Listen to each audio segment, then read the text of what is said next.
Hey, Mick. Yeah, man. Hey, we're coming up on the Halloween season, and I wanted to ask you, where do you rank Halloween in your favorite holidays? It's a pretty close second to Christmas.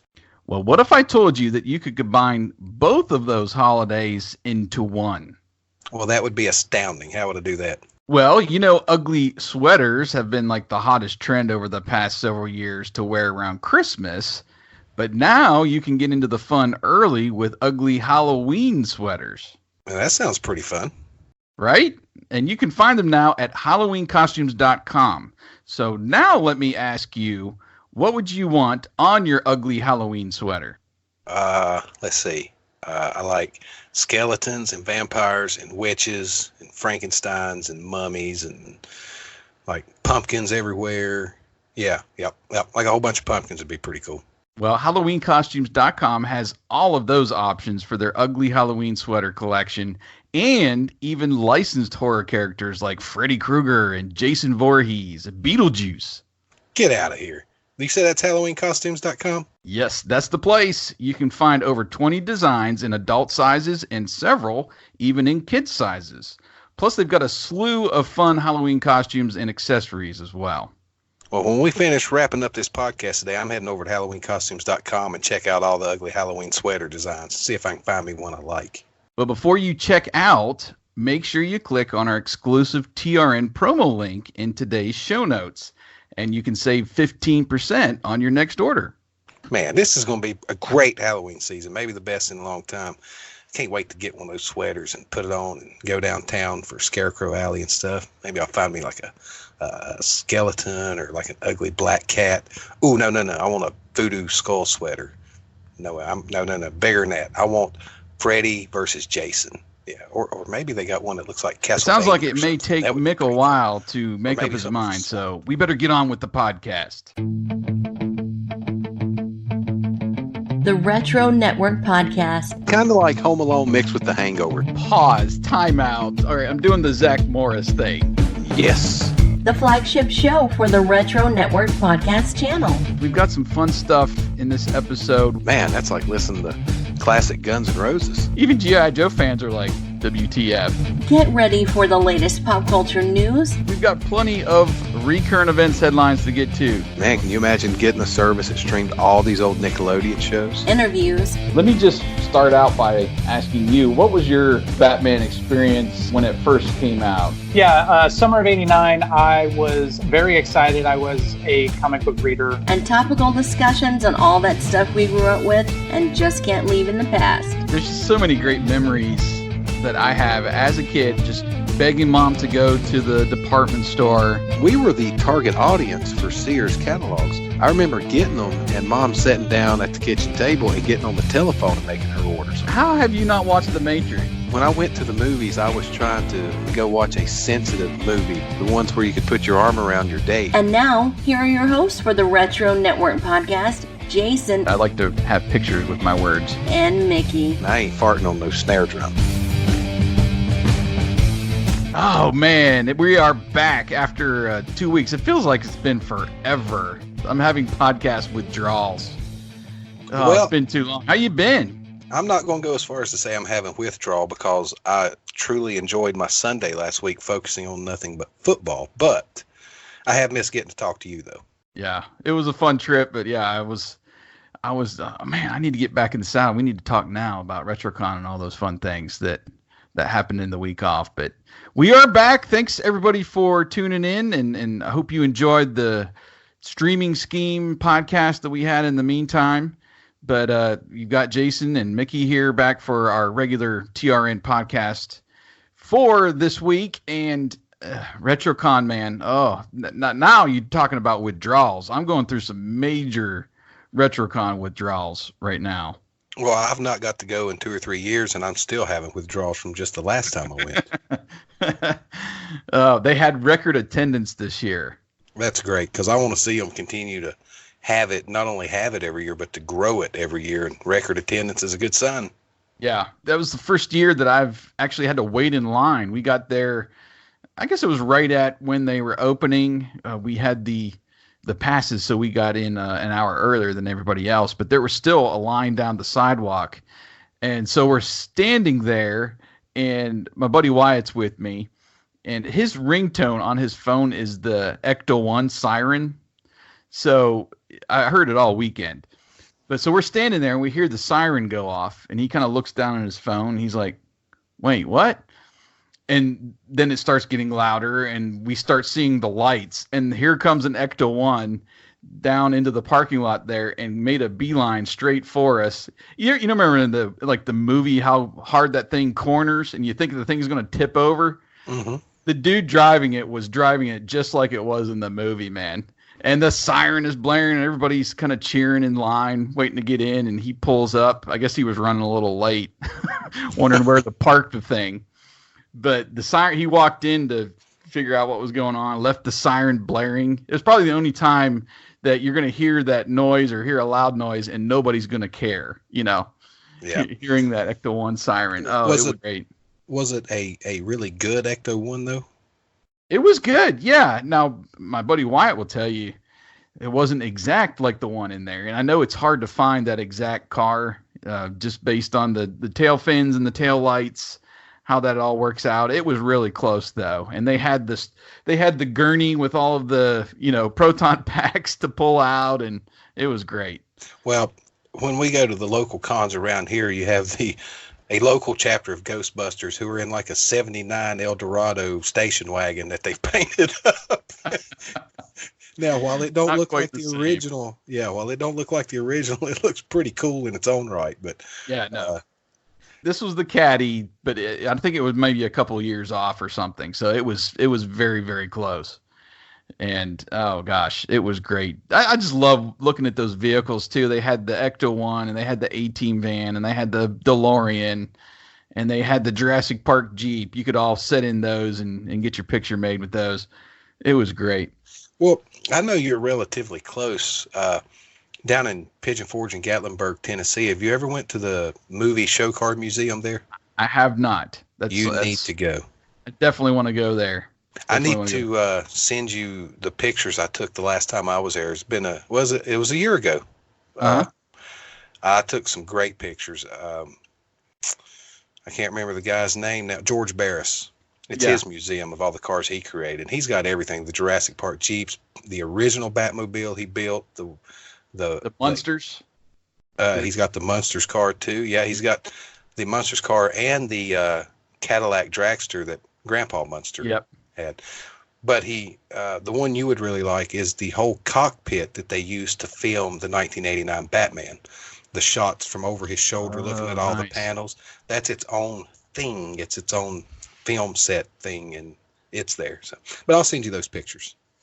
Cool. Yeah, we visited one in, I want to say Jackson, Tennessee. It was just this dude that collected cars and his little museum. I think it was called Rusty's Car Museum. He had a slew of stuff, cars that I had never seen before, like the Blues Brothers car with the huge bullhorn on top, And he had one of the futuristic cars from Back to the Future 2 in there, hanging from the ceiling, actually. Wow. And he had the 66 Batman motorcycle and sidecar was in there.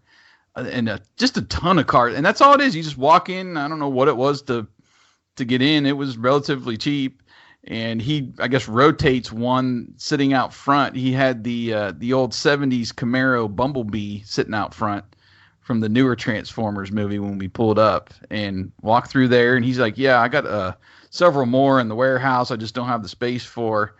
He's like, I've got the Fall Guy truck, and I've got and he's going into some other ones. I'm like, oh, can we go to your warehouse, sir? Yeah. I want to check out the rest of that. But those are ones I guess he's buying after the fact.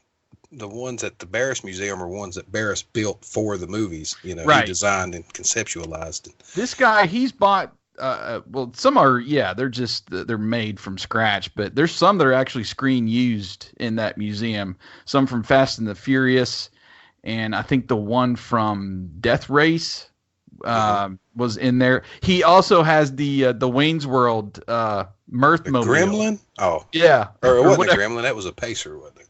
I think it was a Pacer. that was the one that was sitting like on the back lot that you would see on the tours, and he somehow got his hands on it and restored it. So yeah, well, my favorite at the Bears Museum is the Smokey and the Bandit Trans Am. Oh, yes. I've got my several. You're not supposed to touch the cars in there, but there was nobody around, so I got myself in some Burt Reynolds poses.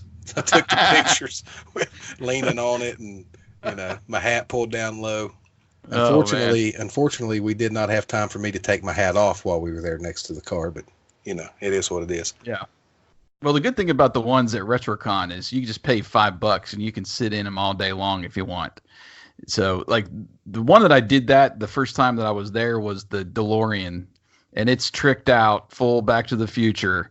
I had never been inside of one that was all tricked out like that. So we get in, we do the little pose, looking at our watch and lifting up our sunglasses as we're getting in the door. So we got some pictures like that. And then inside, they've got like the little blue flyer from the clock tower. They've got the old like Western letter that, he gets sent to Marty. Those are like laying on the dash. And then you look back and the, flux capacitor is fluxing. And oh gosh, it's just so good to see all those little gadgets and stuff lit up inside and wrap your hands around the steering wheel, man. It's great. So yeah. Well, hold on. Don't skip out on us now. The question everybody's probably wanting to know, if they've not seen on your page, you can tell them about them. Did you find any Trapper Keeper worthy stickers at RetroCon? Did I? I know you did. I found a slew of stickers. I was trying to think in my head about how many sets that I bought there. It was probably in the 15 to 20 range. Wow. I found one of my like holy grail stickers, which was the Laser Blazers from back in the day. You remember those, like the holographic ones that were silver that came on a sheet? I remember those type of stickers. I thought you were naming off some kind of property, but no. Well, they made like the ones that I bought were the A-Team, but I had the Masters of the Universe back in the day. And I found a sheet of those and just a ton of stuff, mainly Puffy stickers, but several just Batman Returns, Return of the Jedi, E.T. Oh my gosh, so many stickers, and I'm ready to go ahead and start putting them on my Trapper Keeper. Well, that's something you need to keep us updated on, some fresh pictures as you add them to the Trapper Keeper. I've been trying to do that on Instagram. A little bit on Twitter as well, but I'll do that this week. And like we mentioned before, I'm going to put some of those stickers in a box for our people over there on Patreon. Whoever signs up or is paid in for September, I'm going to give you a chance to get a box of stickers. And I found some other goodies too, man, little figures and all kinds of stuff at RetroCon that I've got all set, ready to go. Just got to back us over there on Patreon in September. I've seen the Snorks figures that you found. Were those actual, you said Merry Christmas. I guess that was a joke towards me, but were those actual Christmas ornaments? Because those snoot flute things on their head looked like they were shaped to hang on a Christmas tree. No, well, there was one that was like straight up in the air. So I think they're just actual figurines. Those like rubber figurines. I did buy them, so I'll send them to you for Christmas. Yeah. Yes. Mr. Snorks. I couldn't find any Snork stickers, so I was looking very intently for those. I did find a bunch of good stuff. Dude, the find of the whole con, some of the people there are out to make money, and they know kind of what this stuff is worth, and they know how much they want to get for it. And then there's some people that just have no clue, and they're just like cleaning out the garage or something, and they just want the stuff out of their booth gone. You know what I mean? Well, we got up to the one booth, and the stuff was very reasonably priced, and they had a stack of board games there. I was like, ooh, let me look through these. $5 a piece were these board games. I got both G.I. Joe board games, and Wyatt got the Voltron board game. Oh, wow. They're awesome, man. And I could not fit one in my suitcase. So he's going to have to sit on that one for me until I can get that one. But, oh, my gosh. I was worried TSA was going to stop me because my one bag was just littered with little figures, toys, everything, a Rambo pencil topper, I'd be like, what, they come through there and they see all this crap in your bag and be like, sir, did you just come from a toy convention or something? Yes, I did. the worst case scenario would be if you had a fellow retro loving TSA agent who's like, yeah, we're going to have to confiscate all this. Right. Or just get it out and want to play with them all, Yeah, that would have been fun. Don't open the package. That's mitten box, sucker. You owe me $50. It was fun, man. And there was some stuff there I just didn't expect to find. There's always stuff that you just never expect to find. And then there's something that you'll buy that's a really good deal and leads you to buy something else. Like I found Sergeant Slaughter's Triple T tank for $3. Oh, wow. And it's missing the little thing over the engine, but it was in pretty good shape for $3. So I was like, well, dang, I'm going to go buy a Sergeant Slaughter figure. So I found one, actually the mail-in one, that was in really good shape. And that was the most expensive thing I bought all weekend. I think it was like $25. But man, it's fun just I love digging, and I found a bunch of stuff. I went all in on like those dollar bins and tables and stuff this time and just came away with a bunch of stuff. So anxious to show that off. And I'm going to show some pictures too over on Patreon, just to give you a little hint about the prize pack I'm putting together for everybody over there. And then also, as we move along in the podcast, on Patreon, I'm going to put together another Outtakes podcast here very soon. Yes. Probably this week. As I've been producing the shows, I've been taking the segments in between our actual segments and throwing them into one big, long audio track. So I'm going to go through there and cut and splice some stuff together, and you'll get a new Outtakes podcast soon. I really enjoyed that last one. I didn't realize how ridiculous some of the things we say and do are when we're not paying attention. Right. Yeah, and you forget half you going through there and you make some remark. You can't remember if it's actually in the podcast or not because I just hit record, and now that everybody can get all of our fun little stories and stuff in between takes.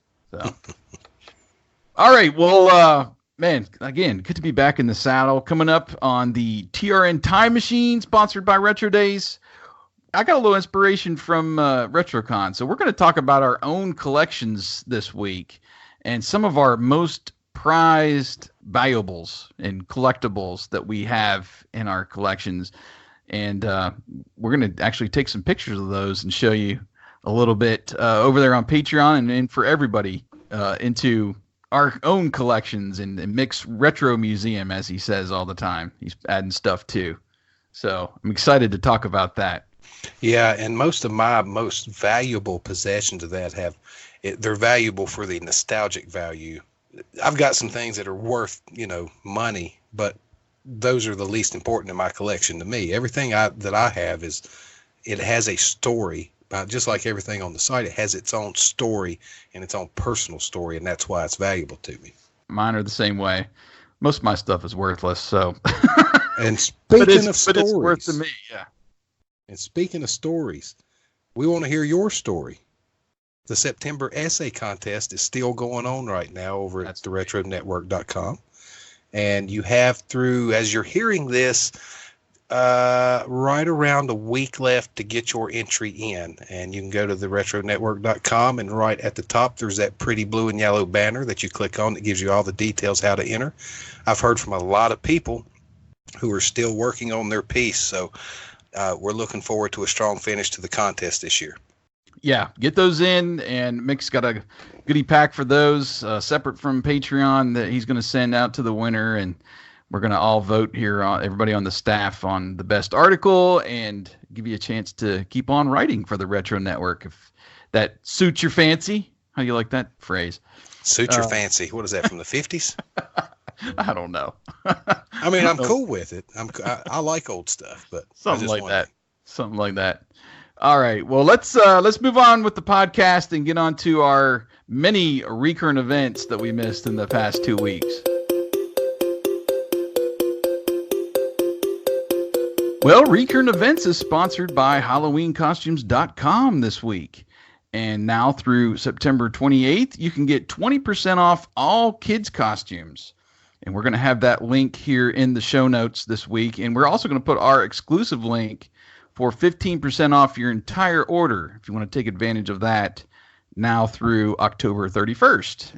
All right, well, since we had that streaming podcast drop, Mick, this was a big one that I was not expecting, but I knew that some of these other, the big boys were going to come after the ones that were already announced, and NBC announced this week that they're starting their own streaming service called Peacock, and they are rebooting several shows. The major one for me is Saved by the Bell. Yeah. It's weird that they announced like this whole plot for the show, and Zach Morris is the governor of California, but he didn't even get asked to be part of the reboot. Mark Paul Gosselaar. It's just going to be Mario Lopez and Elizabeth Berkley.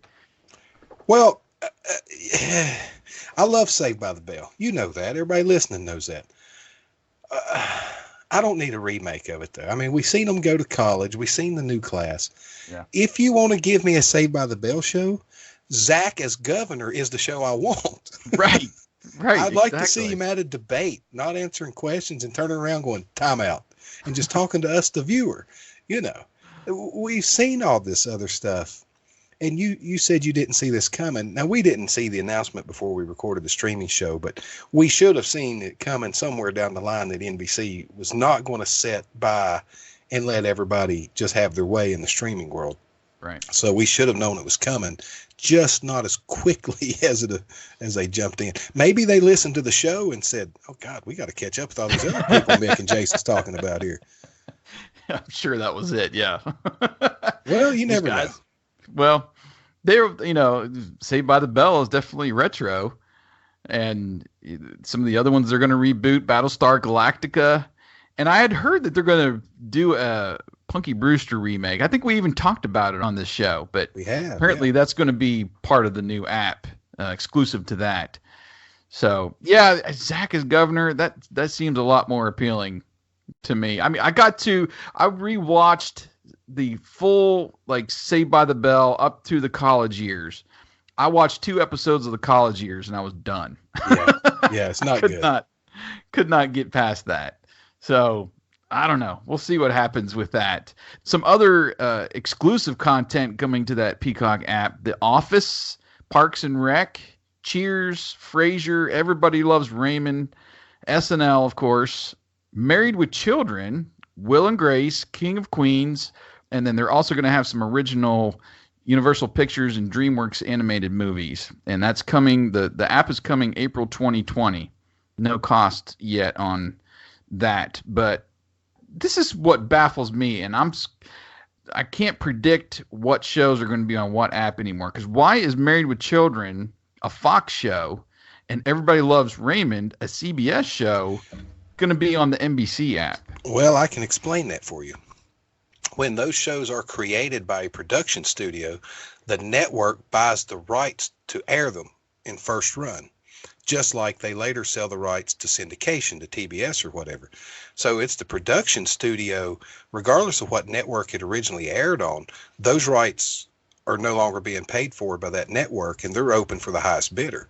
So it's all about the production studios, who they want to lease it to.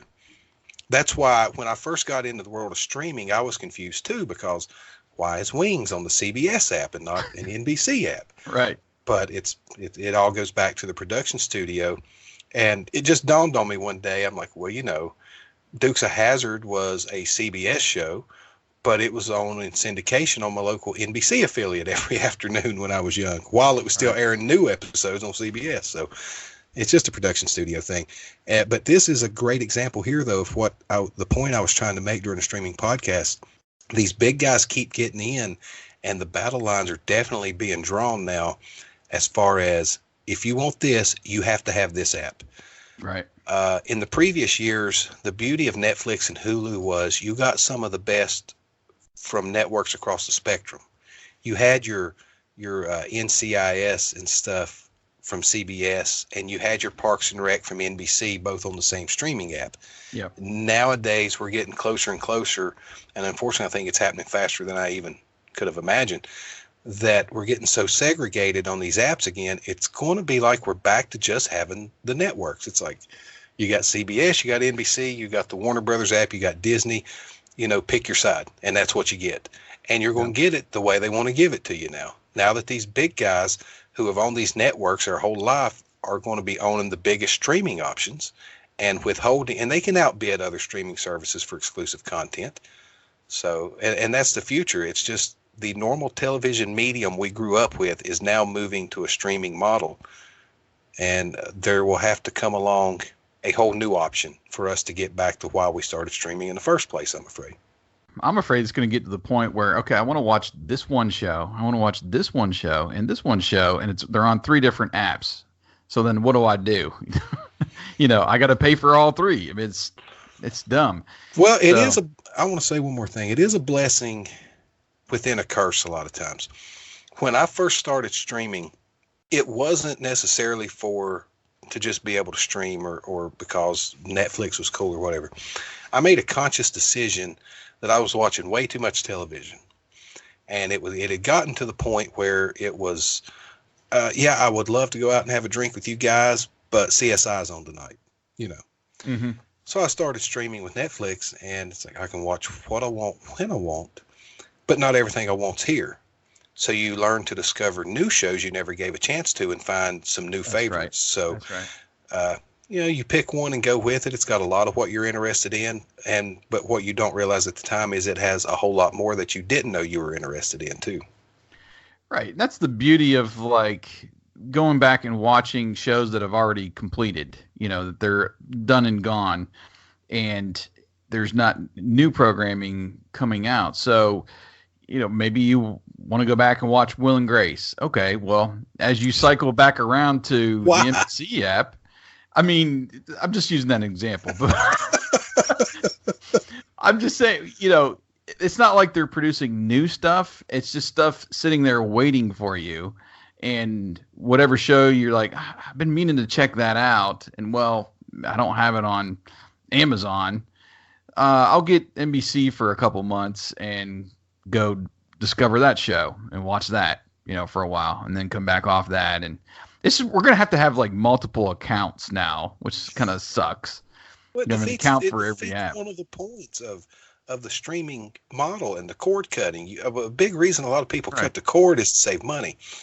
Now, people can choose and do what they want to with their own money. I'm not one to judge, but for my money, we're going to pick one streaming service, and that's going to be it. Because let's just say we pick Disney Plus, which is where we're leaning to, the bundle, the $13.99 Disney Plus, ESPN Plus, Hulu package, $14 a month. It will have way more on there than we could ever watch. So I don't personally feel like spending more money. But the bigger this war is escalating to, the more I'm just so impressed with something like Tubi. It don't have everything everybody else has, but it's free and it has more on there than I could watch. So with all the cartoons and old shows and movies you get, and their content rotates every month. So yeah, but people who want more, they need to go back and listen to last week's streaming episode if they haven't, where it was just their streaming scheme fall preview. We go way in depth on a whole lot of these issues. Yeah, and I'll make one more point too, because this week Netflix announced that Seinfeld's going to come in 2021, a full year and 3 months ahead of time to get people psyched for that. I'm like, if you do and I do like Seinfeld, chances are we've got DVD sets of Seinfeld somewhere or Blu-ray, whatever. Right. And we can watch it whenever the hell we want to watch it. It's not like we have to, it's going over to Netflix now, so I'm going to have to make sure I have Netflix. No, we could pop it in anytime we want to. It's just the streaming is more convenient. I understand. Yeah, exactly. That's what I was going to say. The biggest money maker in the world are convenience items. But you remember when DVD seemed so much more convenient than any other option. Here's all the episodes of Seinfeld. I just put them in and play them. Now, does that not seem like pulling out the DVD and putting it in like such a hassle when you could just have a few clicks of the remote and be watching it? I mean, I don't know. I don't think it is. It's just the fact that I've got this. If I want to watch it, if I'm in the mood for it right now, I can pop it in because I've got the physical freaking copy instead of a digital copy somewhere floating out there that may or may not have a subscription to. So I don't know. I'm still, and you see now, even Netflix announced, I think it was this week, that they're putting the Toys That Made Us season 1 and season 2 on Blu-ray. Wow. So, and even, I've got the first season of Stranger Things on Blu-ray. So, and that was mainly to kind of cover myself in case we do drop Netflix, that I'll have that if I want to watch it. And so, I don't know, maybe we'll start seeing some of these shows like that that are exclusive to a certain streaming service come out on Blu-ray so people can at least get some money off them somehow if they're not subscribing to the service. And what people need to keep in mind is Stranger Things is a great example. It is a Netflix exclusive, but it's only a Netflix exclusive because they paid the production studio for that right. Mm-hmm. When that deal ends, it could possibly be a Hulu exclusive at that point. That's true. That's just true. In other countries, and this is a great example, in other countries that have Netflix, the hit show Riverdale is considered a Netflix original because they have bought the rights to it to air outside the U.S. as an exclusive show. So just because it's Netflix exclusive now, and I'm playing to your point, it don't mean you're always going to have it. So if you have the option and want to have it, that physical copy is your best route. Yeah, I'll agree with that. One more point on Netflix before we move on. They did announce just a couple of days ago that Glow is coming back for a 4th season, and it will be its final season, which kind of surprised me, thinking we're in this market now. They want to get the most out of all these shows, the popular ones, that they decided that we're going to go ahead and end Glow with 4 seasons. I know you haven't really watched that. Have you got into it at all, Mick? No, I still hadn't yet. Okay. It was to the point, and you can go back and listen to our podcast review on season 3, but I think we were all under that mindset of it'd be okay if it went one more season and that was it. And I just was worried that now they're going to drag out these shows, but it doesn't seem like they're going to try to do that just for the sake of keeping those subscribers plugged in. So it's going to be interesting. I'm looking forward to the 4th season, and I think that's fine. I'm good with it being the last season of the show. Mm-hmm. So, all right. Well, moving on to TV. I'm not exactly the biggest horror fan, but this has just been popping up in my feed. American Horror Story, the new season is set back in 1984. Have you seen this, Mick? I have. I've seen the trailer, and I've never watched any American Horror Story, but that one trailer is enough that I've been searching out how I can stream that this fall. I'm excited for it. I'm not a big horror movie fan, but I'm excited for this. Yeah, what I watched was like the opening credits. And they did it in this like VHS style, which was great. They did it with the graininess, and they threw in just images of the 80s, President Reagan, and girls exercising in leotards, all kinds of stuff. And then they're just like throwing blood everywhere.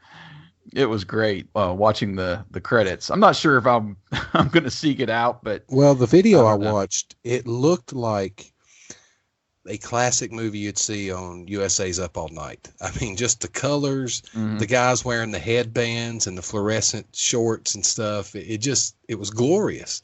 I think it's at a camp too. Yeah, it is. It's at a summer camp. Yeah. And it looked like it had a little meatballs flavor to it mixed with Friday the 13th. And I'm not a huge horror fan, but kind of in the vein of the Goldbergs and Stranger Things, if it's set in that era, I'm definitely going to give it a shot. I mean, it may not tickle my fancy, but I'm going to give it a shot just because of the cinematography look of it is just astounding. Yeah. And I believe the first episode has just dropped. I think that just premiered this past week. So that should be out now. I will have to look into that. If I can find a streaming option, I'll share it with folks on my Twitter. But I was not having luck just through internet research of how it, what apps you could stream it on. I wasn't having any luck, but okay. People may have to wait until the Disney Plus app because everything on the FX streaming app will be on it starting November 12th. And that's an FX show. I don't mind being 6 weeks behind on it if I can get it that way. I'll just give me something to binge watch through Thanksgiving. Right. Okay, moving along. We had a ton of remake news, movie and TV shows while we were gone, or while we were on hiatus here. I'm just going to zip right through these and give me your thoughts real quick, Mick. House Party. They're going to remake House Party. I've watched parts of various of the movies, and they were okay. I've just never really watched one, so I'm cool with it.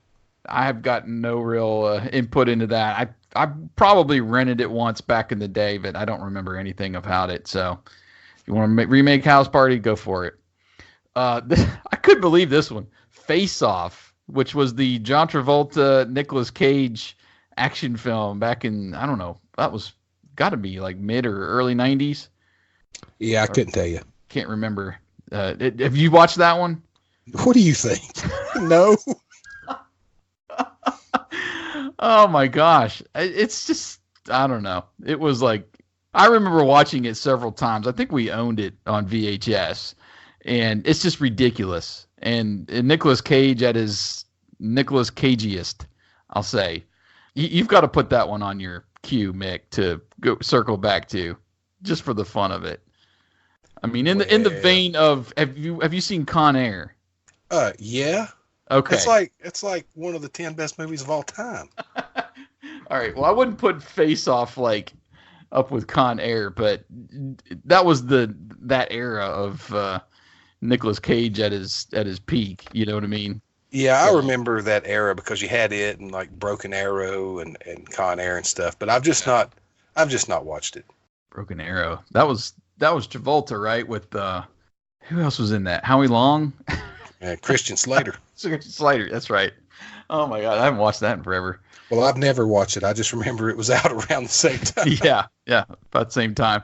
All right, they're doing a new Fugitive TV series starring Kiefer Sutherland. What do you think about that one? Are you a big Kiefer fan? 24? Well, I've not watched 24 either. I do like Kiefer Sutherland though, and I have seen The Fugitive. It's one of my favorite movies from the 90s. I'm a little, I ain't gonna say concerned because I've never watched 24, but I got a feeling the way the Fugitive story plays out, it feels like it would be great in that 24 format where every episode is a different hour of the day. Now, I doubt they'll go that direction, but yeah, it would lend itself to that if they wanted to try something like that. I thought it sounded like a good fit. We watched the first several seasons of 24 and we got out of it, but that just kind of on the run action style, that sounds like it'd be up Kiefer's alley to remake The Fugitive. And I don't know if it's going to be based on more the movie or the original TV series, but it sounded interesting to me. I think that one's on that, is it Quibi? Some kind of digital Quibi service? I don't know. I have to look into that one. This one I thought was interesting. It's not necessarily a remake, but there's rumors going around that they're going to do a Netflix series, kind of like Golden Girls for the modern day. And the two people linked to that is Jane Lynch and Cyndi Lauper. What do you think about trying to do like a Golden Girls today? I really don't know what to think. I really liked the Golden Girls, the original run. I loved it back then when my mom and I would watch it, and I've watched it in recent years, and it's still a great show. I really had no thoughts. I'll say this, though, just so I can say something entertaining. In these notes that you sent about this, the way my eyes read it, the way it kind of blended together, is a new Fugitive TV series starring Cyndi Lauper. And I was like, what? Which actually sounded pretty cool, but. Cyndi Lauper on the run. Yes. Oh, my gosh. She's just trying to have fun, and these cops won't leave her alone. She just bopping right along over here. Oh Lord, I'm interested in that. We watched an episode of the Golden Girls. I think it was Sunday morning before we went to RetroCon. You just caught it in the hotel room. Oh, okay, let's watch an episode. And then the last one that's just was a rumor, I guess, going around, and a lot of people chimed in about it. The Princess Bride. What do you think about trying to remake that? No, please don't mess with that. It's such a perfect movie just the way it is. There's no reason to try to remake that. I think you speak for the masses on that, at least from what I've seen. That they should not touch that one at all. I'm not saying that The Princess Bride is the greatest movie of all time, but for what it is, it's perfect in its own way. I don't know anything they could do within itself to make any part of it any better. The acting was great. The writing was great. The story was just fantastic. It don't need anything. But because I'm saying all that, that may be why they want to remake it. It's all about money these days, and it will find an audience and it will make money, so it will meet its goal. But for me, there's no reason to make a new version of that. Yes, ditto everything you just said. Let's take some crappy movies and try remaking those. Like, can we get a Battlefield Earth that is worth something? Can we get? Never what I'm seen it. saying? Yeah, never seen it. I've seen it once. I made that mistake. No, my eyes kind of tricked me. I think it was on Hulu last night, and I saw they had Dances with Wolves on there, but it's him holding an American flag, and he's got his like gear on. It almost looked like The Postman. I was like, who's going to watch this, and why is it in like the top 25 most viewed on Hulu right now? You don't like The Postman? It's Dances with Wolves. No. You don't like, really? Yeah, I was not big into that one. I liked it. Did you? Okay. Mm-hmm. All right. Well, moving along. It's better than The Matrix. Here we go. I swear. I watched the first two this past week too, just to spite you. Yeah, I know. He sent me a picture, Welcome to the Future or something. I was like, I'll get there eventually.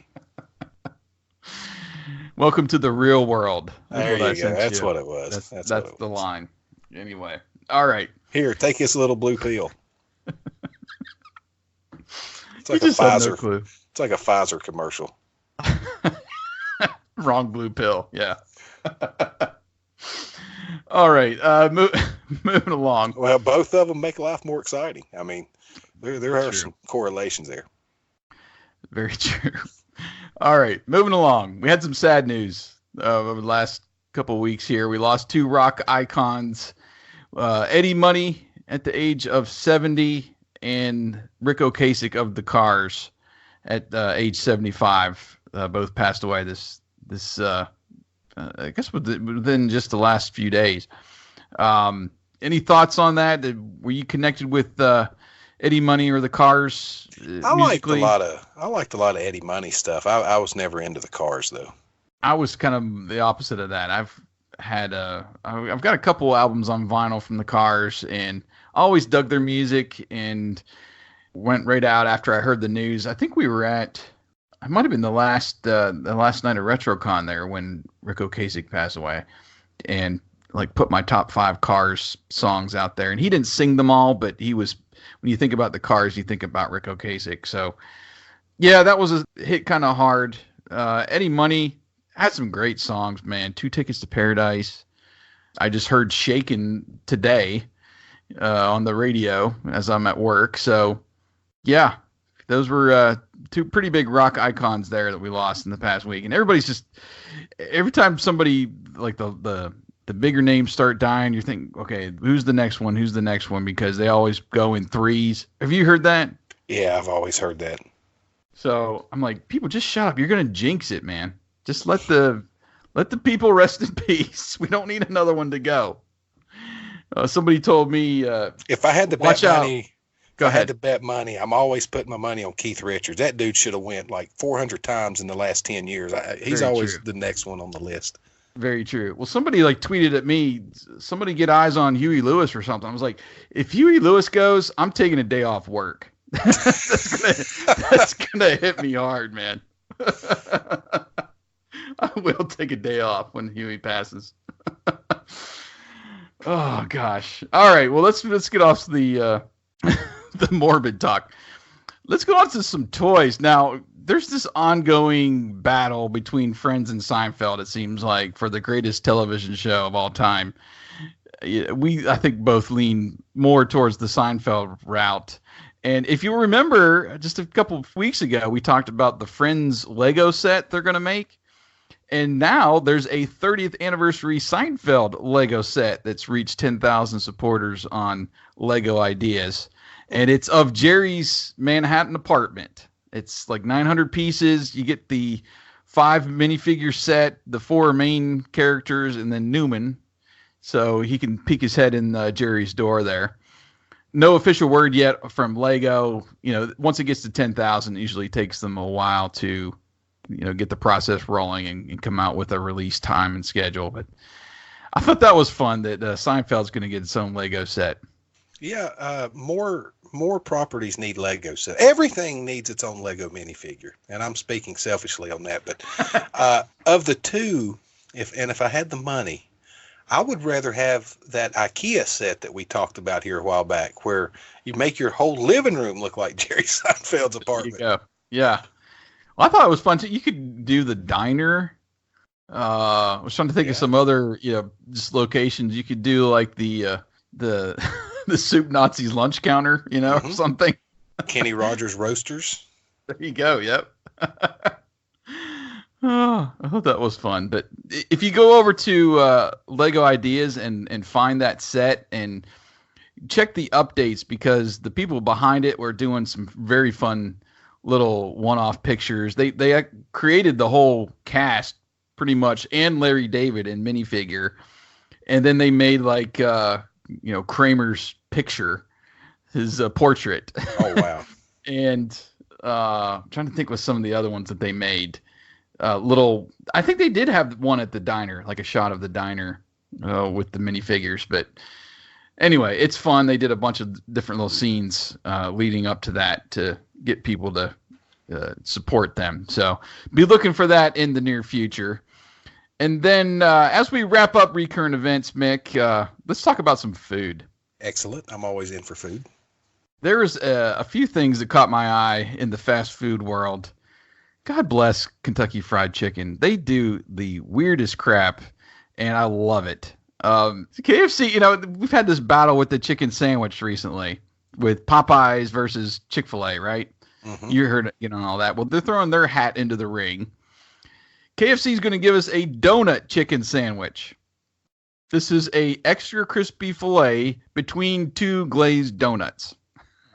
And you can also, they're going to have like the regular chicken, and you can get donuts as like a side. They're currently testing that in Pittsburgh and Norfolk and Richmond, Virginia. Well, I can tell you firsthand that using donuts to make sandwiches with is a top-notch idea. It has been a staple in our house for years now to make a fried donut and bacon sandwich. And you have not lived. But you have to take the donut. You don't use 2 donuts. You take 1 donut and split it. And you lightly fry it or grill it. And you put the bacon between it inside that donut. Son, that stuff is fantastic. I'm not grossed out by this idea. Like, I've seen some people who say that sounds disgusting, yada, yada, yada. I'm very open-minded to it because I know what happens when you put tasty meat between a donut. Our local county fair, I kid you not, has the Krispy Kreme burger. 2 Krispy Kreme donuts and a hamburger on the inside with all the fixins. Oh, yeah. It's called a cronut. I mean, those are popular everywhere. I've had one, just to say I've had one. What'd you think? Yeah. It's not something I would regularly get just because I want to stay alive for the next 30 years. But we can't be friends anymore. I'm not against it. Put it that way. Okay. Okay. Don't drive a wedge between us. All right. Here's one up your alley here. Pizza Hut. Oh, our beloved Pizza Hut. Hand over your heart, right? Mm-hmm. Pizza Hut is going to offer stuffed Cheez-Its pizza, is what they're calling it. It's actually more like what I've seen some people refer to as toasted ravioli. They're smaller, about the size of the palm of your hand. 4 square pieces that look like Cheez-Its. They're stuffed with cheese, and then you get your marinara dipping sauce. And that's coming September 24th to Pizza Hut. What do you think about that? Dipping Cheez-Its baked, or I don't know, whatever, toasted Cheez-Its filled with cheese into marinara sauce. And they wonder why they're going out of business. What are they doing? This is a problem bigger than Pizza Hut. This is a problem a lot of places share, and I talk about this with a gentleman I know. You need to realize who you are and what you are and focus on your strengths. It's okay to try new products as long as they're within your wheelhouse. Cheez-It toasted ravioli is not in your wheelhouse. Just because it sounds Italian does not mean that it's in Pizza Hut's wheelhouse, okay? Cheez-Its is a crap snack. Well, no, I take it back. I love extra toasty Cheez-Its. But it is not designed to be made at Pizza Hut. McDonald's has suffered this identity crisis for the last 15 years now, where you are the kids' place. You have cheap hamburgers, cheap French fries, cookies, milkshakes, and what used to be a fun playground. Quit trying to get away with what made you billions of dollars. Same thing goes for Pizza Hut. Just stop trying this crap. Focus on making the pan pizza what it used to be. If you want to come up with new pizza toppings as a new menu item, by all means, that's in your wheelhouse. If you want to try to sell me on a chicken, spinach, and mushroom pizza with an Alfredo sauce you've never made before, I'm open to that idea because it's pizza. God, I just get so upset when these people are put in positions at these companies and they just tear down. And I know, Lord love their hearts, I know they think they're doing right and they're trying to light a fire in something, but does anybody seriously think, and if you're in a position of power at Pizza Hut and you think this, you need to be fired immediately. Does anybody really think that a stuffed Cheez-It ravioli is going to turn your business around at Pizza Hut? No. Sorry. It's just that's what I think about it, though. That's gimmick. Yeah. I tried the taco at Burger King the other day. Yeah. See, that's another one. Good gosh almighty. Yeah, just to say I tried it. I was like, okay. Now, you get me started talking about food and stuff. I can't stop. Burger King has been rolling out a ton of new items recently. All these different King burgers and stuff, which are fine because they are a burger place. This burger has barbecue sauce, onion rings, and bacon. It's still a burger. This burger don't have meat, but it makes you think it does. I'm kind of against that, but whatever. There's different people all over the world. Right. You're not a taco place. Right. You're not Jack in the Box, and Jack in the Box don't know who the hell they are with serving egg rolls and tacos and cheeseburgers and tater tots. It's all over the place. Keep to your core stuff. If you want to throw a gimmick item in there, yeah, okay, whatever. But it's as not long as it makes sense. The Farmhouse King burger, people thought that was weird because they put egg on a hamburger, which is delicious, by the way. But it's still in your core. It's a Whopper with bacon and an egg on it. It's still okay to try new stuff. Right. But you're not a taco place. Hell, Taco Bell ain't even a taco place, and they sell tacos. But they think they are, but they're not. The lone exception to this is Hardee's. Do you have a Hardee's that sells tacos in your area? I don't go to Hardee's much, so I don't know if they sell tacos or not. I don't think they do. Well, I'm calling them the exception because they have their second brand name, Red Burrito. And around here, you've got Hardee's / Red Burrito, and they have about 7 menu items for that. While it's like not a split store. Well, it's not really split. Menu. Yes and no, but that's why they fall under the exception. But you can get some fantastic tacos and taco salads there to go along with their burgers. But anyway, if we don't go on to something else, I ain't ever going to stop. Well, there was one more food item here that I wanted to throw out, and this one was probably the most excited thing out of the 3, and that was Wendy's breakfast. The Baconator, I love the Baconator, but instead of doing a hamburger, they'll do a sausage patty. Yes, thank you very much. Honey butter chicken biscuit, a frosty chino. Yes, a frosty flavored like cappuccino drink for breakfast, and then they'll have like traditional pancakes and scrambled eggs and stuff. The full menu they're going to release soon, and then I guess there's already stores that are serving breakfast. None of my Wendy's have ever served breakfast that I know of, but I'm looking forward to that. I'm looking forward to trying Wendy's breakfast. Well, the ones in my area serve breakfast, and it's crap. It really is. It's the lowest grade biscuit they can serve. The gravy, you can tell it's some kind of pack. Fast food breakfast isn't great in general, okay? But McDonald's and Hardee's are kind of the kings of it. And Wendy's is so far and away not even close to those two already. But now these new items may change the game. A Baconator with sausage. There again, that's in your wheelhouse. You're famous for the Baconator. You're trying it as a breakfast sandwich. That's cool with me. Honey butter chicken biscuits are absolutely delicious, at least from Whataburger. Never had one anywhere else. The only thing I take exception to is the Frosty Chino. There is only one flavor of Frosty, and it is chocolate. Chocolate, yep. To call the vanilla and strawberry abominations they serve Frosties is not right. Call them something else. Hey, guess what? We have strawberry shakes, vanilla shakes, and we have chocolate Frosties. It's two different things, people. And a Frosty Chino, call it what you like, but take the Frosty name out of it. But they have to try what they can to capitalize on their brand names. I get that, but yeah, come on. Well, it's just, like McDonald's has the McCafe and all their frou-frou drinks that they have to serve to the people that are between pay periods and can't go across the street to Starbucks. So they go to McDonald's. Well, I don't know why people buy expensive coffee anywhere. You know how cheap it is to make it home, people? Right. And you don't need all the foo-foo stuff in it. Make it thick and black. That's all you need. Some go juice. That's what I'm talking about too. I don't get into all that stuff, but anyway, should be interesting to see if Wendy's can do breakfast and actually compete enough to keep their store open before lunchtime. I'm going to make my prediction now. No, they can't. Yeah. Well, you need to try, since you already got one that does breakfast, you need to go see if you can get your hands on one of those Baconators with sausage and bacon. Put it up on your channel there. Maybe. But I make an awesome breakfast. I don't buy breakfast places, though. That's not for me. But, I don't know. Maybe. Who knows? All right.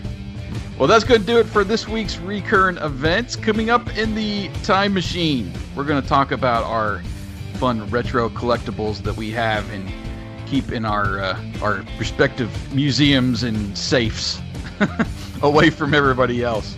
We're going to talk about that coming up in the Time Machine, so please stick around.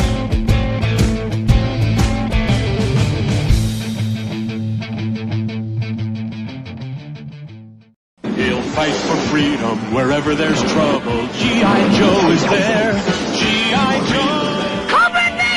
Get the G.I. Joe Sky Striker! Ace the Airborne, let's get those turkeys! We're gonna get Cobra this time! Our combat jets are on the way! Hey, check my missiles! They're A-OK! Great, I'm going down for a closer look! Way to go, Joe! G.I. Joe Sky Striker comes with Ace and 2 parachutes, other figures sold separately from Hasbro. I know a boy, his name is Zach. He loves to fit, he loves to stack. Yes, construction is his knack. He's Zach, the Lego maniac. He builds in the window, he's off the wall. He builds them big, he builds them small. In Lego land, he'll rock and roll. He's Lego wild, out of control. Zach, he's a Lego maniac. Zach. Legoland, King's Castle, Airport, Cosmic Fleet Voyager, sold separately from Lego Systems. All right, welcome back, everybody, to the Time Machine segment of this week's podcast, sponsored by Retro Days. RetroDays.org. Go over there and check that out. DAZE. And have you seen this week's RD's detention, Mick? Probably not. What's the subject this week? RoboCop. No, I have not seen that one yet. I just saw it this morning, and I'm great. Usually 3 to 4 days behind on that stuff. So, yeah, I'll get around to it, but I hadn't watched it yet. You've got to go watch that one. RD tries to escape detention to go to a Milli Vanilli concert, and he gets trapped in the hallway with that huge, whatever it's called, the one that's got the 2 legs that shoots up the guy in the office from RoboCop 2. Corners them in the hallway and shoots an outline of bullets up against the wall around him, and he's got to go back and get his RoboCop gear on and take it out. It's funny. It was a good time. Those guys are doing a fantastic job with that. A lot of laugh out loud moments in this most recent episode. So go check that out. The Retro Days channel on YouTube. and the RD's Detention series. Very good stuff. Yeah, and we've also been linking to it on the site. We have, yes. We still suggest people go to the Retro Days channel and watch it, but we put the direct link so they can go to the Retro Days channel and watch it, because that stuff's too good not to share. Very fun. All right, so I'm fresh off RetroCon. I came home with a bag full of just random stuff, and it got me thinking, as far as our topic this week, what do we collect? What is some of our most prized collectibles that we have? And the first question I was going to ask you, Mick, is how much of your stuff from your childhood collection, I'll say, your toys and everything, do you still have? Were you able to preserve it, or did your mom throw a bunch of stuff in the yard sale one day and freak you out? I don't have very much of my original stuff left, but unfortunately, those situations you just described was exact opposite. Mm-hmm. As I grew older, decided to part with the things I had loved when I was younger to turn it into money to buy things for what I was then interested in. Okay. Fortunately, my mom knew better and held on to a lot of that stuff. And it wasn't, when you're 20, 21 years old, you're not as retro-minded as we are now. But so she waited till a little after that to even spring some of it on me that she still had. And it just and it just blew me away. And some of the things that I didn't know she had held on to until my oldest daughter was born, she presented one day, and she actually done it as a gift. It was wrapped up with baby wrapping paper and stuff. And I think it was at the baby shower, actually. And it was one that my wife started opening, and my mom stopped her and said, "Let Mick open it." And I opened it up, and inside were most of, the ones that were not too damaged, were most of all of my childhood record books, cassette tape books, little golden books that she had held on to for us to have for our kids. So stuff like that is, I still have, all of that now, obviously. They're a little worse for wear because I use them how they's intended. We've reread those books 10, 12 times each with both of our kids. So those things have been well used and well worn for the last 40 some odd years, and they show it, but that just adds to their character. Absolutely. Yeah, my mom did none of that. As soon as I was off to college, get this out of here. It was gone. No, I remember we were friends with kind of an underprivileged family, and I'm an only child. So I had it all, man. I was so spoiled. And it got to the point where I was in high school, I think, and she conned me into giving away some stuff to help this family because they didn't have really much of anything. So I parted with some of my figures, like He-Man, and had He-Man, Thundercats. I kept all my G.I. Joes at that point, I think. And then once I went to college, everything that she could find, she gave to them, like without me knowing. I was like, no. So I lost my Castle Grayskull, and I had the Thundercats lair, and I did lose some of my G.I. Joes and some of my mask stuff. And so that went the way of the dodo. I have no idea. There was a few items, though, that she didn't get her hands on that I had like in different other places in my room or in my closet, boxed up somewhere that she couldn't find or didn't find, that I still have. So I still have a few pieces from my childhood. And some of those are, more of my most prized items that I will get out once in a while and show the boys, and just to get a fun little jolt of nostalgia, what it was like back then. I'll, bust out my Walkman, and I remember doing that one time, like the first time they'd ever seen, here, get this to work, and that was fun. And then they started calling the cassettes records or something. I was like, oh, face palm. But so I wish I would have tried to save more of that stuff. And like you said, you're not thinking about years down the road at that time and how much you would really want to keep those nowadays, for monetary reasons as well. But we got what we got, and now I guess because I go back and I've tried to recollect some stuff that I've lost. Do you go back or have you gone back and tried to recollect those pieces that you had from your childhood, or you just kind of go everywhere? Select pieces. And like, I was a huge Masters of the Universe fan. We know this. I was a huge G.I. Joe fan. We know this. But I'm not going out trying to collect everything I can G.I. Joe. There are specific figures that I'm looking for, or that I have found since I started looking for them, and their complete condition and things that it's just ones that hold, like, I'm always big on what brings up these feelings of nostalgia. And we were talking on our G.I. Joe episode. I can remember when and where I got a lot of those G.I. Joe figures. Those are the ones I'm looking to replace. The ones that I can point to on the shelf or just walk by and see myself and get that warm, fuzzy feeling. There's no other, I don't care what it's worth these days. That stuff don't matter to me anymore. It's the feeling that it invokes, which is what everything we do at TRN is kind of centralized around. Some things I ain't gonna say collect, but I'll go track down on eBay and buy to share with my kids.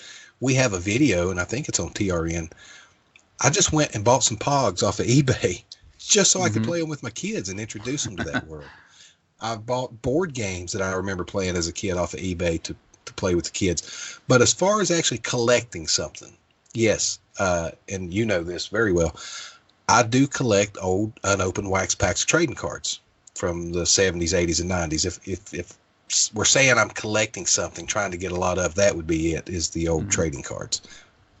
I got you. Yeah. It's weird because I've gone back and, well, I did what you were talking about, I don't know, 5 or 6 years ago. I got huge back into Mobile Armored Strike Command mask as we know it. And I was like, I'm going to try to collect as much as I can. I actually became like a dealer on eBay trying to put, like, I'd buy huge lots of vehicles, try to put complete sets together, and the doubles that I had I would sell back on eBay to kind of fund the next part of the collection. And I got through, I've almost got every vehicle, and they're just packed away. I just have no room to put them anywhere, which kind of sucks. So at that time, I'm selling back. I sold back a few G.I. Joe things, vehicles that I had from my childhood, GoBots. And now I'm regretting that I did that, because now when I go to RetroCon, it's all about trying to get those items back. I just bought a Havoc from a friend of mine, and that's the first time I got my Havoc back. I had that one as a kid. So trying to get those pieces, like you say, you want to get the ones that you remember having, that when you look at, you're like, yeah, I remember playing with that. RetroCon 2 is one of those places that just will give you a total mind jolt on something that you remember you had, and then you're like, oh, do I want to spend that much amount of money to get that back? And this time, one of the items is just kind of stupid, really, but back in the day, they made GoBot. I love GoBots. They made these GoBots that would blow bubbles. You like folded it in half almost, and you dipped it in bubbles, and you could blow bubbles with these little GoBots. I remember having them, and they had them in the package for, I think they were wanting $20 or $25 on the card. I was like, no, I'm sorry. It's cool, and I remember having it. I'm not going to pay $25. And then I ended up finding 2 of them in the dollar bin. So that was cool that I actually found a couple just to say I have them. But yeah, you got to make some tough decisions when you're at places like that and you get something was really attached to, maybe something beyond a GoBot's bubble blower, that you've got to say, okay, yes, I do want this, and I don't know if I'm ready to spend the money yet to get it back, though. Well, I'll tell you what I've been toying with the idea with all year. Like I said, this stuff is not about the monetary value to me anymore. It's about the nostalgic value. And my youngest daughter actually suggested this last year, and she brought it up again last week. I am thinking of taking all of these pieces that mean so much to me and turning them into Christmas ornaments and doing a whole 80s Christmas tree this year with G.I. Joe figure. I don't care a bit, actually, to drill a tiny hole in Snowjob's head and put an eye screw in it to put a hook on it. And then I can take it back off and put it back on display. It don't bother me that it's going to have a hole in its head. But I kind of like that idea because, Christmas is my favorite season and here's all my favorite things. But I imagine I'd find myself just sitting in the living room in the dark, just staring at the tree for hours at a time. Yeah, you have to like set up the whole tree to where, you've got the Cobra people on one side and then Joe's on the other, and they're having this like epic battle in the middle. Yeah. And right up at the top, instead of a star, it's going to be a mermaid and Tila holding hands. There you go. But I like that idea. When I talk about going back and getting selective pieces, when it comes to Masters of the Universe, I had so many figures and vehicles. I don't need all that for the memories anymore. Like these days, I don't need to go out on eBay and find a Too Bad figure or some of the lesser characters anymore. There are a few things like now I want a complete Prince Adam. I want a complete Orko because these have specific memories tied to those specific figures. I want a Hordak. A lot of people, and I fully understand that if I had the time and money, maybe I'd feel differently too. A lot of people go out and they just want everything they can get. Right. Yeah. And one of the newer things, I've not actually bought one. I've been looking at them on eBay and they bring back a lot of memories. And that's old coloring books, uncolored in. Because I remember having old He-Man coloring books and G.I. Joe coloring books and WWF coloring books. I think I wouldn't mind have some of those on display in the house. So I may be getting into that market a little bit. So would you color in them? Nah, probably not. I mean, maybe. Who knows? Let me ask you before we get into our top 5 here. So how do you display them? You say you got your museum. What is your museum? My museum is a set of shelves that I rearrange constantly. And right now the museum is under construction or deconstruction, you could say, because I'm currently transferring everything to our video recording studio setup. So in the new year or maybe before, when we record a video, you will be able to see various pieces of the retro collection on display in the background of our videos. And I'm making the shelves adjustable. So if I want you to see some classic comic books today, I can adjust the shelves to accommodate that. And we're lighting all of the shelves with LED tiny lights to make everything look beautiful and glisten. And so hopefully very soon people will be able to really enjoy all these pieces. Now, a lot of what's in the retro museum, I call it that. It's a retro collection, but we call it the retro museum. I don't go out and buy these things, but when stuff is presented to me, I add it to the retro museum. Like here, I don't know, a couple months ago, I was at my mom's house, and she has this old toy box that is just full of what you would call junk toys, because every kid around comes there and they visit and they play and they get toys out and put them back. My kid's done it. And she was putting some stuff back. I'm like, wait a minute. She had an old Fry Guy McDonald's Happy Meal toy. I'm like, let me see that. And I looked, it was like from 1987. She said, you can take it home if you want to. Well, it's in the retro museum now, because it's just a remind, it's a Happy Meal toy. It has its place, but I'm not crazy over collecting anything like that, but I don't look a gift horse in the mouth either. If it's from the 80s or 90s and I was into it, it's going on a shelf in here. Cool. I can't wait to see your setup there. Have you seen the video?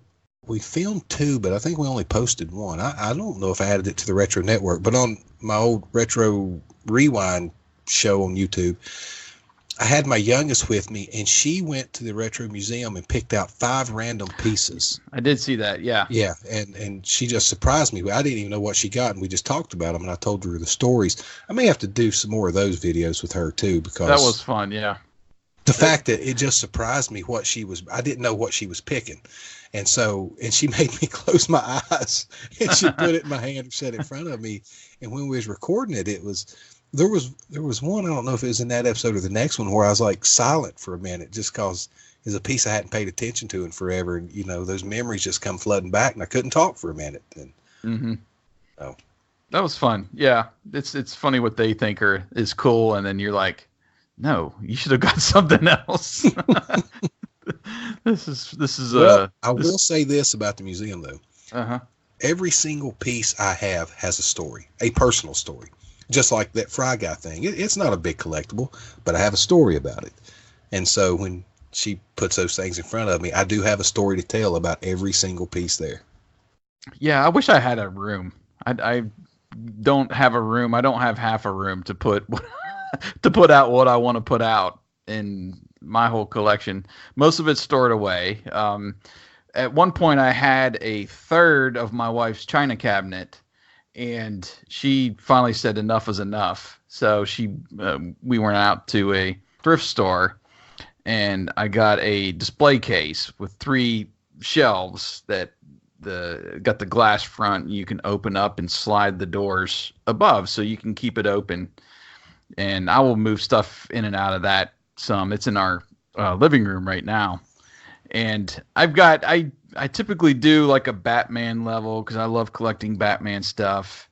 And then the other 2 are just kind of random, whatever I want to throw up there at the time and get out and have the kids take a look at for a little bit and put on the shelf. So I've got that I've actually, with my decoupage hobby that I do, I did the top of that shelf in all G.I. Joe comic book pages.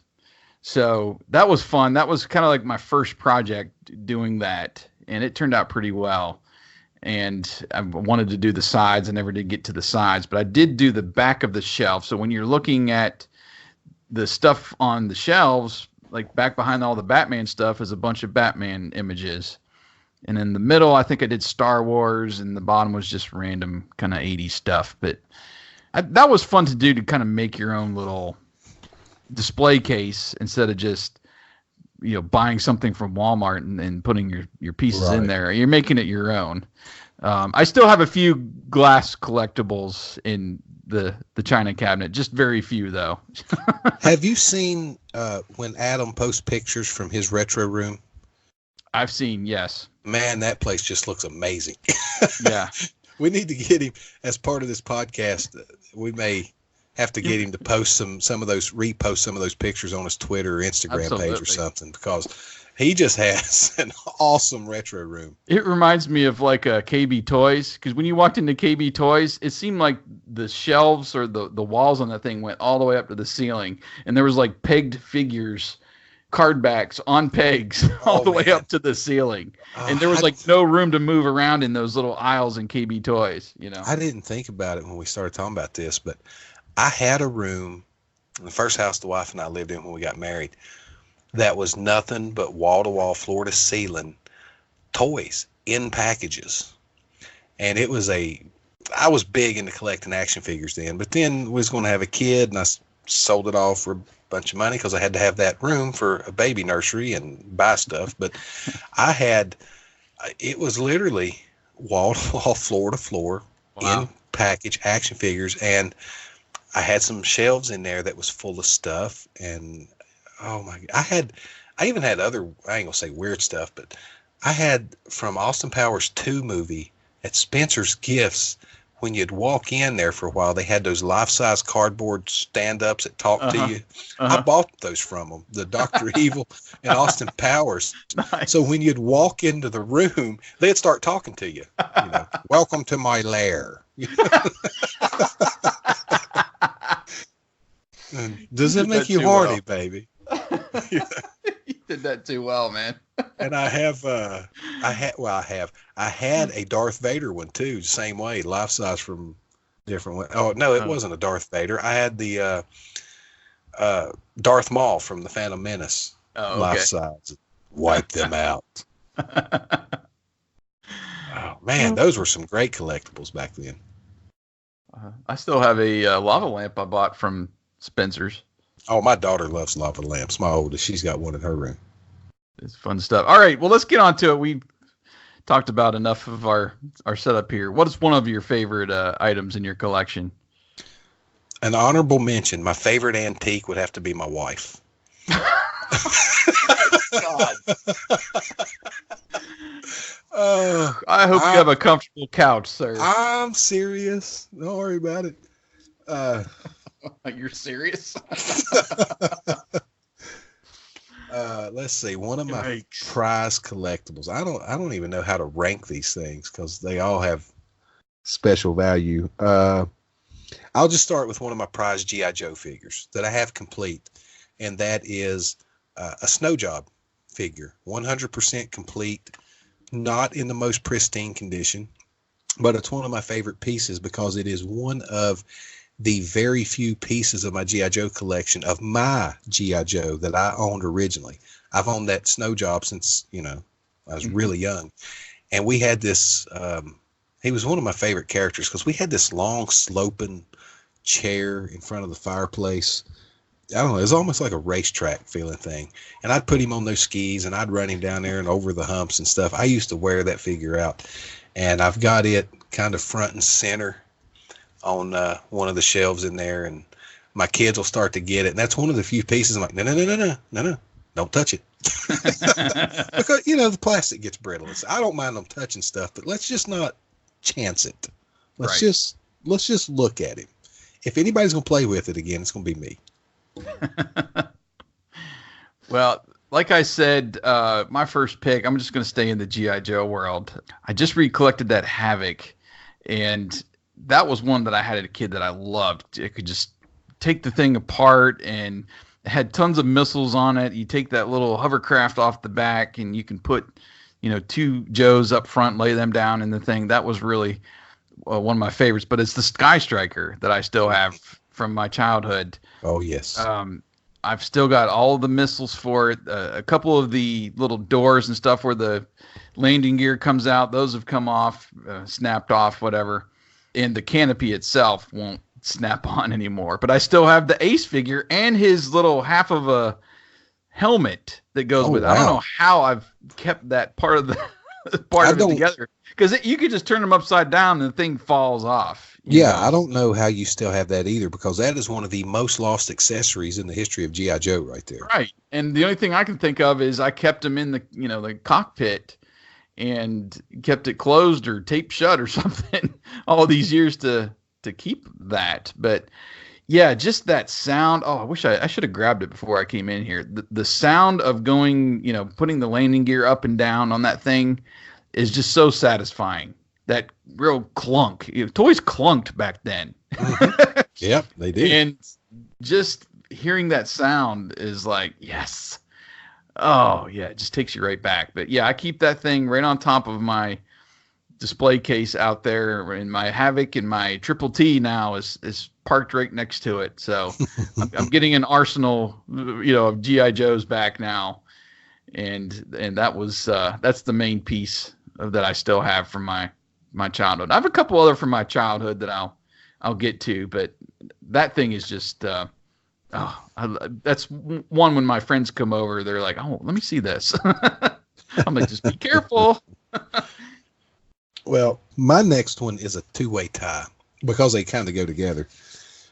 One of the I can't put this above those children's books that my mom saved for me, but the next best thing she saved for me, and she gave me, when we had kids, when my second one was born, she kept all of my original Legos and Constructs toys still in big plastic bins. And my kids, when I got those things from her, my kids were just little toddlers, but they quickly learned to have fun playing with Legos. And even to this day, we get down on the floor together, and my kids are 15 and 13, and I'm too old to care, but we get down on the floor and we just start building Lego stuff or construct stuff. It's just a world of fun. And Tiny, who listens to the show, it's been a little over a year ago. Somehow maybe he found his old constructs or maybe bought some from, or somebody gave him some. I don't know. But his little nephew, he introduced him to him, and he was just telling me, he goes, man, it was so fun just watching his eyes light up, and we were building stuff, and just any kind of building toy like that can really connect you with somebody because you can do it together. So still having all those original Legos, and I was big into Lego back then, so I have a big box full of Legos. Unfortunately, I don't have the instructions for putting stuff together anymore. But fortunately, you can get those on the internet. That's right. But unfortunately, this is a massive box and ain't none of it organized. And finding the exact pieces you need is a real chore. I was never really big into Legos as a kid, and it wasn't until our kids came along that we started having a huge collection of them. And yeah, it's just fun.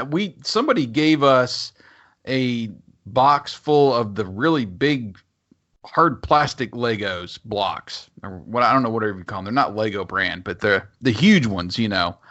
And I'll still play those with my daughter. She'll get those out and we'll build little houses and stuff.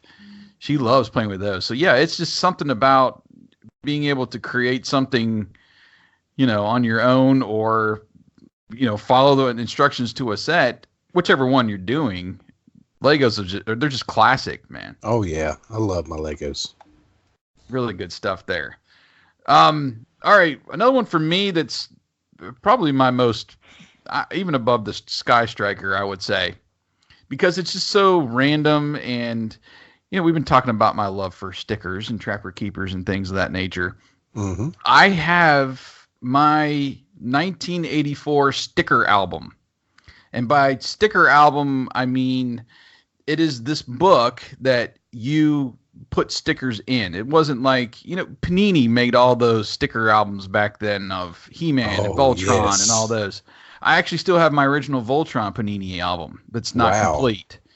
So I don't know how in the world. I'm sure they sell those stickers online, eBay or something, but I never finished that album. But this was, you just find in the, I don't know where we found it, and probably Kmart or Ames or someplace like that.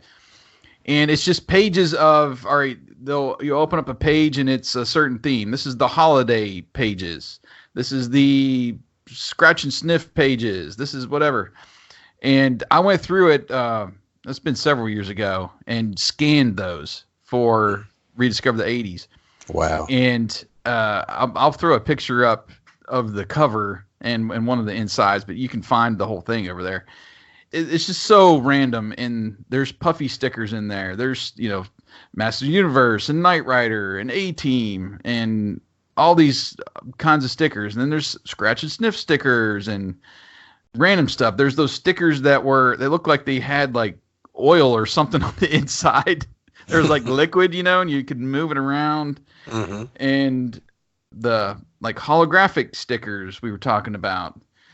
So having that, it just captures 1984 to a T. You know, all the stuff that I was into, the characters, and even there's video game characters in there like Q*bert. And right on the front, I have one of those huge like foil stickers you'd get on your way out of Kmart or Ames that you could, you know, buy for a quarter or whatever. And it's this huge like one-eyed robot looking thing.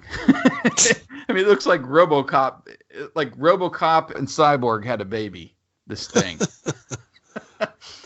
And it's just totally, like I said, it's just totally random stuff that was just important to me at the time that I went out and bought stickers for to put in this album. So I have that. It's got some of my own handwriting in there. It's got, you know, your name and address and phone number and everything in the front. So somebody could have stole my identity in 1984. Oh, wow. But I love it. And I really miss the concept of a sticker album, which is, you know, a book primarily just to put stickers in. Right. And you can arrange them however you want to, you know. So I hold that near and dear. Thank God for scrapbooking. You could make you one now. Yeah, I guess so. But forget a scrapbook. You've got a Trapper Keeper. You can get some good solid cardstock, hit it with a 3-hole punch. You can make your own sticker album inside that Trapper Keeper. Probably. Just something to, and maybe if you mod or whatever that stuff you call it is, your hobby there where you're gluing paper and stuff, whatever. What's it called? Decoupage. Make you some decoupage pages to then put the stickers on. Just a thought. That could work.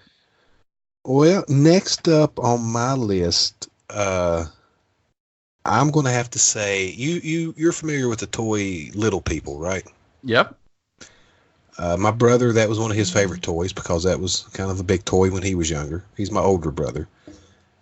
Their family was big into camping, and we were going on a camping trip one year when I was really young, and Mom bought me this Little People camping set. And it's a little Jeep-like thing, and it has a little pop-up camper where you actually fold it out. It makes a pop-up camper. It has all the little accessories, little picnic table with benches and grill, and it's got a dog and a family, and it's even got a summer camp bus that comes with it.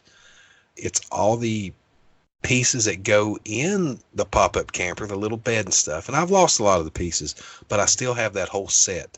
That's one thing she never would let me get rid of. And I've got it, and it's actually not in the museum. I don't know if you'd call this, it's in a special place or not, but it's actually in the master bedroom up on a top shelf where I can see it more than I can see stuff in the Retro Museum. I got you. So I remember, and I can remember we went to Bear Tree Campground that year. Like I said, everything I've got has a story. Yeah. And I remember just playing with that out in the dirt. And every now and then, maybe twice a year, I'll walk by it and I'll stop and I'll open up the pop-up camper and let it air out a little bit. So that's the third prized possession on my list. That's cool. I have very vivid memories because I have pictures from Christmas. Would have been 85, I think. Christmas of 85. Because I got a camera that year. It was this just cheap, 110 film with the little cartridges camera, and it had the little slot to put the flash bulbs in. I think there was like 6 on a strip. So if you wanted to use your flash. I got that for Christmas that year. It had a GoBot sticker on it, so it was a GoBot's camera. And I used that for years. It took great pictures. And so that year, for Christmas, when I got it, of course, I took pictures of all the stuff I got for Christmas that year. And I got like it was like a blue Ghostbusters sweatshirt that I got. I had my dad hold up my He-Man Panini sticker book that I got that year. I got him modeling it. I got a GoBots jigsaw puzzle that I put together on the kitchen table and took a picture of it. But that year, the prized possession, which I still have, the original one, was a die-cast Voltron. Ooh. The Matchbox die-cast Voltron. Soon after, the only casualty it's had, well, when I was a kid, was one of the ears of the yellow line popped off, and I could never get the thing to stay on, and it's been since lost. But it's the old clunky metal. It's really heavy. I went out and bought, they did a newer version of it just, I think it was last year when the new show came out to Netflix and all that, and they did the 84 version. And it's almost twice as tall as the one that I had from a kid, but it's the one that I have from a kid is like twice as heavy because it's all metal. And it's so glorious. And I will just get that out once in a while and change it from the Lions back to Voltron on my shelf. It's on a dresser in my bedroom. I've got some stuff in there too. I keep that up there, and then just every once in a while I'll go back and forth between the two just for the sake of doing it, you know. And the heads of the arms shot off. You press a little button, they were spring loaded. You could shoot those off, and it was great. I wasn't huge into Transformers, and I've always been like a GoBots apologist because those were more my thing. Because I loved Hot Wheels. I loved Matchbox. So I didn't have a lot of Transformers, and that I always thought of more or less as a Transformer, going back and forth, the original Devastator, you know. Yeah. So I've kept that, and I kept that one close. Even when I was a kid, I remember like not taking it outside, not taking it over to friends' house. When my friends were over, I made sure they were very careful with it, you know. So I still have that. That's one of my top ones. Well, I was a big GoBots fan too. I wasn't into Transformers. I love the GoBots cartoon. And just a little quick side story. My grandmother passed away in early 2000s, maybe 2005-ish. No, actually later than that, like 2006-ish maybe. And nobody was ever allowed in her bedroom, ever. It stayed locked. She didn't allow anybody in there. Well, after she passed away, they actually debated whether or not to go in there, but they did. And I was up there after the family had went in, and my aunt, who lived with them, said, "Here you go. So I want you to have this." It was a mint in package GoBot. Of what was the train name? Loco, yeah. Yeah, Loco. It was Loco. And I'm like, where did this come from? She said, "Oh, it was in Mom's room." I'm like, "What do you mean it was in her bedroom?" She put her hand on my hand and said, "Honey, she bought toys all the time for when you kids came around, and she just never gave them all away." She said, we've give them all away this week. And she said, "We saved one for you." And I'm like, this stuff is 20 years old, and it's mint and and it's been in her bedroom the whole time. So, but that's just how my grandmother was. You know, she wanted to have something if she need, or maybe she had like 14 grandkids. It's easy to forget birthdays and things. Right. Yeah. Just keep a little supply on hand. Exactly. So, yeah, I've got that. It's not one of my prized possessions, not on this list. Everything I've got's a prized possession, but that's in the museum too. My mint on card Loco figure. Cool. Very cool. That was one that I still have from my childhood of my GoBots that managed the eBay carnage when I was selling them back, and I just missed it. So I'm glad I still had one from my childhood. Well, I'm gonna make my next pick pretty quick because we talked about it on our last actual podcast, and that is the Family Home Entertainment VHS tape G.I. Joe episode Satellite Down that I got for Christmas that I've held on to for all these years. And that's one thing I can look at, and just there's numerous memories that come back. My love of G.I. Joe, the Christmas we got it, Christmas in general. Yeah. So that's my second from the top, I would say. Cool. I'm going to throw one out there that is not one from my childhood, finally. Wow. I was, like I said, I'm huge into Batman. Batman's always been my favorite character. Grew up watching the 66 series in the afternoons and Super Friends. You know, we were talking about doing a Scooby-Doo collaboration. Of course, my favorite episode is the one with Batman and Robin in the rotating house. I've just always loved Batman. And of course, when 89 hit, it was just mind-blowing. And it was just great to be a part of that time. I actually picked up the bank that was wrapped with the cereal at RetroCon this year for $2. Wow. So that's in my case now, part of my collection. But so in the last I don't know, maybe 5 or so years, I've gone back and tried to collect some vinyl, mainly LPs that I just never had. Back in the 80s, Mom always got 45, so we hardly had any LPs. And so I've gone back and collected a bunch of albums that just I've never had before. I might know a couple songs on there, but just based on if I like the artist or like those couple songs that I do know, I'm going to get the album. So this was just totally random, total luck. I'm at Goodwill, and Goodwill, at least our Goodwill, only has vinyl records that are like from the 40s, 50s. They stink to high heaven. The sleeves are all damaged. All the records look like somebody has gone ice skating on them. It's just horrible condition. And just for some reason that day, I went over to flip through them. I found the 1966 Batman album. Oh, it's not in the best of shape. I just put it on the put the needle down about a week ago. It was right before RetroCon, and my little girl was dancing to it. So it plays. It's not clean, but it plays. Bought it for $1. Holy cow! And it's just the album cover is great. It's that classic image of Batman and Robin. It's that purple with the white circle and them kind of running through it.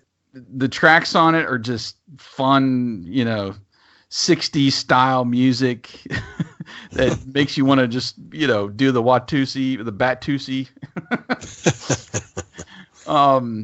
I found that for $1. I was like, I'm never going to find something like this again. And I keep that mainly in that case. Sometimes, like I said, we'll get it out and I'll put it with my other collection and spin it just for the fun of it. But that combines my Batman and my vinyl collection together.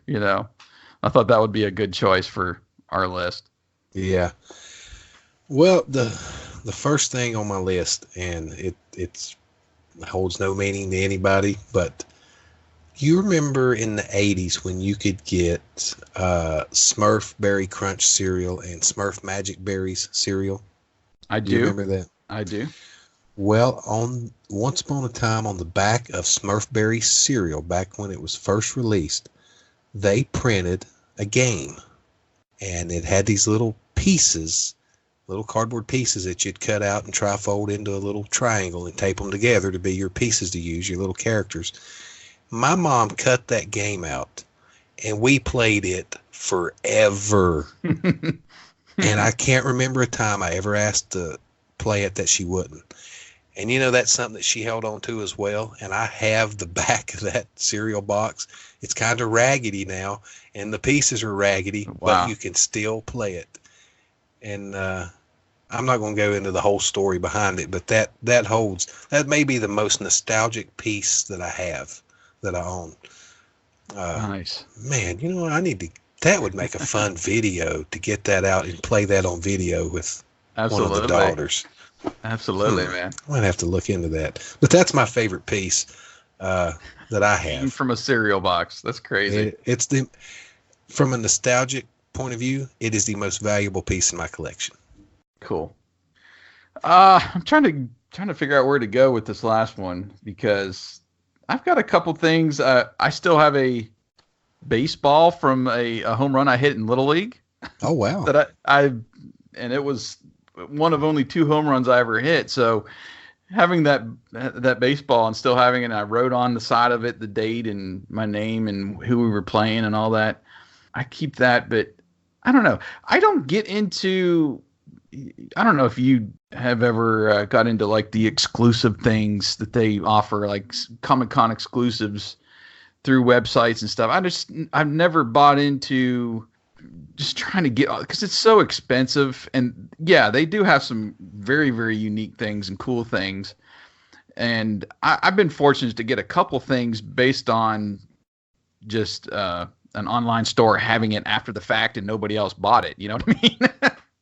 So I've never got into the exclusives. One that I think it's kind of a prized possession for me just because it's G.I. Joe, and I collected the whole Creo set when they came out with the G.I. Joe Creos, which is like the Legos for people who don't know. Right. They did a Comic-Con exclusive Triple T tank with Sergeant Slaughter, his Marauders, and then Destro's Iron Grenader, all of his Joes. So there's like 10 minifigures in there. It's got the Triple T tank, and it all comes in a what looks like to be a VHS box, like 3 sleeves that fit in one like VHS collection box. Wow. I bought that. I think it was from Entertainment Earth a few years back, and I have gotten that out and put it all together and everything. When I had my my Creos out and had like the I've got the platform and I've got the Terrordrome. When I had those set up and stuff, it looked great with all that. I just don't have room for to display anything before, but that's just one that I just happened to get. Like I said, I'm not into like the exclusives and all that, but to be collecting that line and just to be fortunate enough to get that one piece that wasn't exclusive for that collection I thought was great. Mm-hmm. Have you ever pre-ordered something, like you've seen it, you wanted it so bad that you went ahead and pre-ordered it online? No, not that I can think of. Not with movies, not with books, not with games or toys. I've just never been that into something. Okay, I've done this once. So I was torn between what I just mentioned as my final. I'm going to throw this one out too, just because it's the only thing I've ever pre-ordered.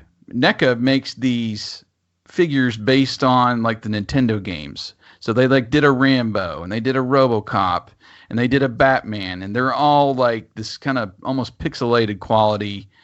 in some cases, and they're like a different paint scheme. Like the Batman that I have is purple because it was like purple and like light blue in the Nintendo game. And I really like those figures. They're the bigger ones. I don't collect many large figures like the 6-inch size. The ones that as soon as I heard they were coming out with, I had to get, and it's the only thing I've ever really pre-ordered, and that's the Contra figures that they did. Oh. And I've actually, speaking of Lego, at one point I got into doing my own like 8-bit Lego figures. So like I did one of the Contra guys laying down, and I did like a Lego. I built like a Lego of that guy laying down from the Nintendo game. I love Contra so much. But I went out and I pre-ordered these. I remember getting them and setting them up, and they're really cool. They have all of the different guns, and you've got these like clear posts that you can like make a spread. So he's like shooting like the 4 bullets from the gun, or 3, whatever it is.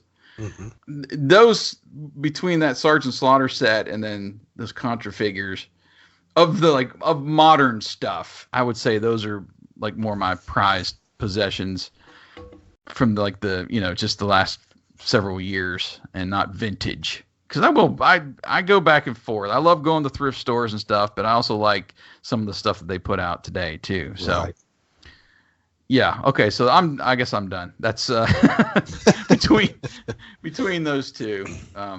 So you've never really gotten into the pre-orders or exclusives or anything like that? No, nothing that I can think of. Yeah, no. Now when I was younger, I'd done mail away orders. Mailed away. We had the mail away Cobra Commander figure way back in the day. We had the mail away Fridge figure back in the day. But that's not a pre-order.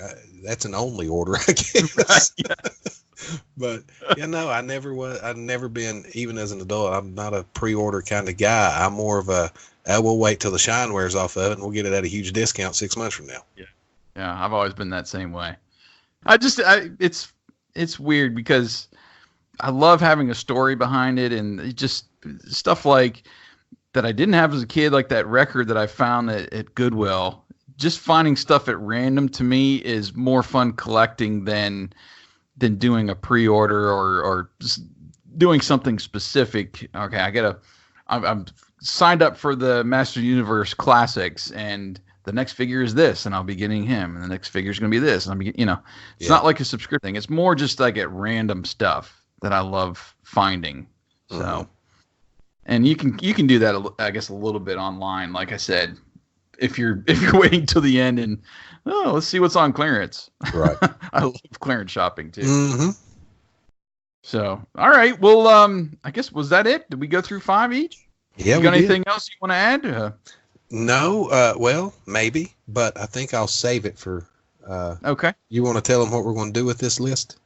Yeah. We're gonna basically. I've taken pictures of everything I mentioned today. We're gonna put it up on Patreon.